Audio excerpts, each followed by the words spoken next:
Hello guys, welcome back to my YouTube channel Tanya Singh Yadav tricky G के।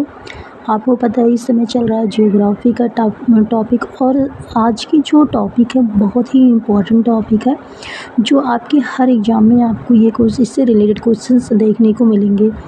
तो आप इस टॉपिक को याद करेंगे और इसके लिए हम आपको ट्रिक भी बताएंगे और बहुत ही आसानी से आप इसको याद कर लेंगे। और सबसे अच्छी चीज़ क्या है इस वीडियो में, आपको इसमें एमसीक्यू मिल जाएंगे। आपको इसमें इस टॉपिक से रिलेटेड बहुत सारे क्वेश्चंस भी दिए जाएंगे। आप इस क्वेश्चंस को आप पढ़िएगा और पहले इस टॉपिक को अच्छे से ट्रिक से याद करिएगा। उसके बाद जो आपको क्वेश्चंस दिए रहेंगे उसके आंसर आपको लिखना है, खुद से आप इसके आंसर देंगे।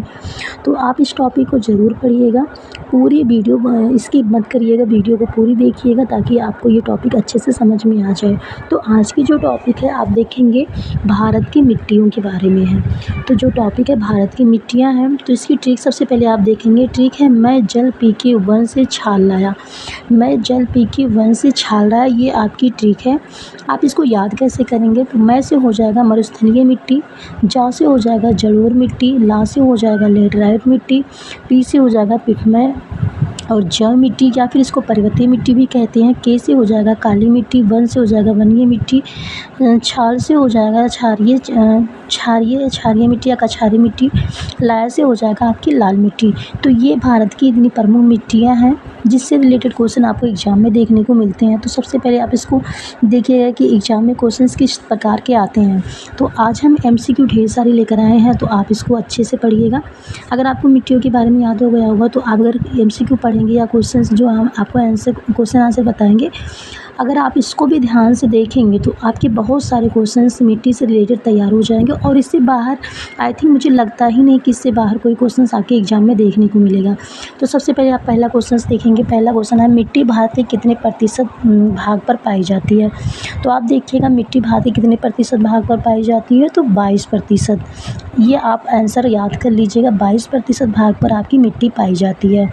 फिर आप नेक्स्ट क्वेश्चन देखिए, जलोढ़ मिट्टी की खासियत क्या है? जलोढ़ मिट्टी की खासियत क्या है? तो आप ये देखिएगा, यहाँ पे आंसर इसका लिखा है, यह नदियों द्वारा लाई गई मिट्टी होती है, इसमें उर्वरता काफ़ी होती है। जलोढ़ मिट्टी की खासियत क्या है कि ये नदियों द्वारा लाई गई मिट्टी होती है और इसमें उर्वरता बहुत ज़्यादा होती है। तो इस तरह से आप इसको याद रखिएगा। फिर नेक्स्ट आपका क्वेश्चन दिया गया है, जलोढ़ मिट्टी में किसकी मात्रा सबसे अधिक होती है? ये बहुत बार एग्जाम में पूछा गया, तो ये इम्पॉर्टेंट है, इसको आप ज़रूर याद कर लीजिएगा। इम्पॉर्टेंट है कि जलोढ़ मिट्टी में किसकी मात्रा सबसे अधिक होती है? तो पोटास की मात्रा सबसे अधिक होती है। इसी तरह आप आगे देखेंगे, आगे देखिए यहाँ पे लिखा है बांगर मिट्टी किसे कहते हैं? तो बांगर मिट्टी जो होती है वो किस मिट्टी को कहते हैं? पुरानी जलोढ़ मिट्टी को। जो पुरानी जलोढ़ मिट्टी होती है उसे बांगर मिट्टी कहते हैं। फिर नेक्स्ट क्वेश्चन आपका है खादर किसे कहते हैं? तो खादर मिट्टी जो नई जलोढ़ मिट्टी होती है, ये भी इम्पॉर्टेंट है। ये बहुत बार एग्जाम में आया हुआ है, बहुत बार एग्जाम में आपके आया हुआ है। तो आप इन टॉपिक को भी ध्यान से देखिएगा कि बांगर किसे कहते हैं। तो बांगर आप जानिए पुराने जलोढ़ मिट्टी को बांगर कहते हैं। और खादर किसे कहते हैं? तो खादर नई जलोढ़ मिट्टी जो होती है उसे खादर मिट्टी कहते हैं। तो आप इसमें और नेक्स्ट क्वेश्चन आप देखेंगे, जलोढ़ मिट्टी में कौन कौन सी फसलें उगाई जाती हैं? तो जलोढ़ मिट्टी में कौन कौन सी फसलें उगाई जाती है? धान, गेहूँ, मक्का, तिलहन, दलहन, आलू इत्यादि। ये सारी फसलें कहाँ उगाई जाती हैं? जलोढ़ मिट्टी में। नेक्स्ट क्वेश्चन आपका है काली मिट्टी का निर्माण कैसे होता है? तो काली मिट्टी का निर्माण कैसे होता है? बेसाल्ट चट्टानों के टूटने या फूटने से। जो बेसाल्ट चट्टानें होती हैं जब वो टूटती या फूटती हैं तो उन्हीं से काली मिट्टी का निर्माण होता है। तो आप इसको याद रखिएगा। नेक्स्ट है आपका काली मिट्टी में किस खनिज की बहुलता होती है? तो काली मिट्टी में आयरन, चूना, एल्युमिनियम एवं मैग्नीशियम की बहुलता होती है। ये भी एग्जाम में काफ़ी टाइम पूछा जाता है कि आयरन, चूना, एल्युमिनियम एवं मैग्नीशियम किस मिट्टी में सबसे अधिक होता है? तो आप बताएंगे काली मिट्टी में होता है। फिर नेक्स्ट क्वेश्चन आप देखिएगा, यहाँ पे काली मिट्टी का रंग काला क्यों होता है? मैग्नाइट एवं जीवाश्म की उपस्थिति के कारण इसका रंग काला होता है। काली मिट्टी का रंग काला क्यों होता है? मैग्नाइट एवं जीवाश्म की उपस्थिति के कारण। नेक्स्ट देखिए, रेगुर मिट्टी किस मिट्टी को कहते हैं? वेरी इंपॉर्टेंट है।